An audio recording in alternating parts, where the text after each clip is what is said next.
paano kung mataas ang presyo ng dugo mo, ito ay hindi dahil lang sa stress o sobrang asin. Maraming kaso ngayon ng hypertension, ang tunay na sanhi ay insulin resistance. Metabolic dysfunction na matagal nang hindi napapansin at hindi alam even ng mainstream health professional.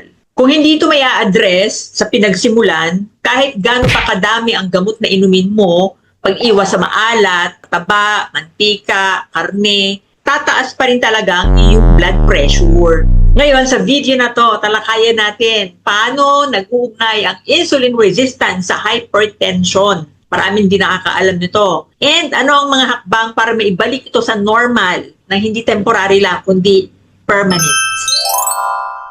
Ano muna ang hypertension? Ang hypertension ay patuloy na mataas na presyo ng dugo sa mga ugat at puso. Bakit tumataas ang presyo ng dugo? Hindi ito basta biglang nangyayari ha. May sanhi ito at kadalasan ito ay metabolic ang ugat, particular yung insulin. Yes, you heard it right, insulin. Akala ng iba kasi pag sinabing insulin, what? Di ba yun ay para sa blood sugar? Hindi po.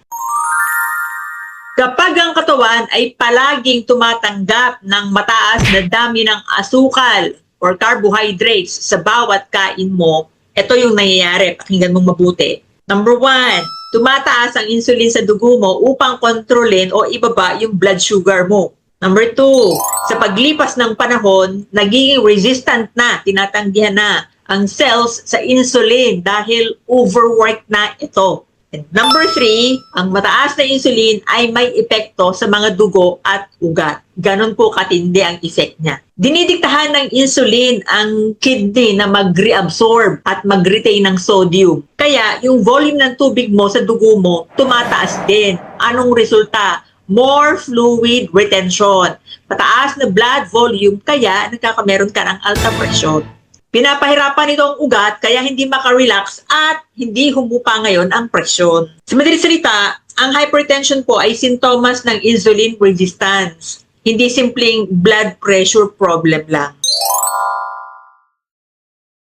Ngayon, tatanong ng marami, bakit hindi yan sinasabi ng doktor ko sa akin? Bakit ang sabi lang, bawasan ng asin, bawasan ang maalat, bawasan ng matataba, mantika, at kung ano-ano pa. Ang traditional na medical na curriculum ay nakatuon sa pagmamanage ng sintomas. Tulad ng pag-inom ng gamot, simpleng pagbabawas lang ng mga dati nang alam na pinagbabawal, pero outdated na paniniwala tulad ng asin at saka saturated fats at marami pang iba. Pero yung root cause, yung tunay na dahilan, yung insulin resistance, ayun yung hindi natatakil talaga sa medical school. Pero ngayon, mas maraming health professionals ang kinikilala na ang pagbabago sa lifestyle at pagkain na may malaking epekto sa kontrol ng presyo ng dugo.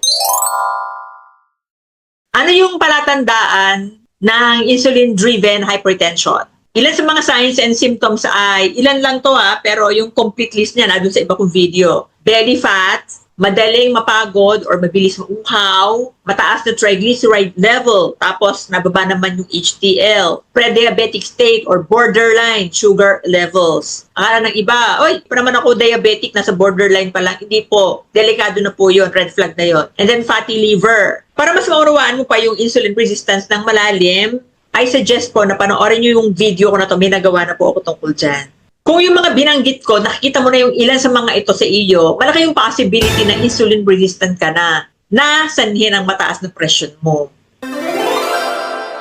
Ang tanong is, maayos pa ba to? Hindi ito instant, ngunit may malinaw na hakbang. Number 1, bawasan ang carbohydrate intake. Pag nagkaganon, mas mababa yung insulin spike, mas kontrolado ang blood sugar, go low carb diet.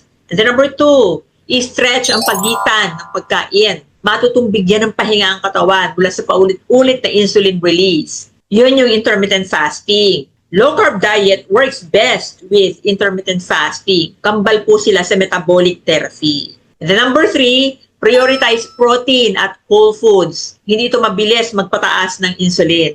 Number 4, regular na paggalaw. Kahit simpleng paglakad lang pagkatapos, 10 to 20 minutes, malaking bagay na yan. And then number 5, sapat na tulog. Ang kakulangan po ng tulog ang isa sa nagpapalala ng insulin resistance. Kahit maayos pa yung diet mo, kapag hindi ka tutulog at lagi kang puyat, malaki po ang effect niya sa ating blood sugar.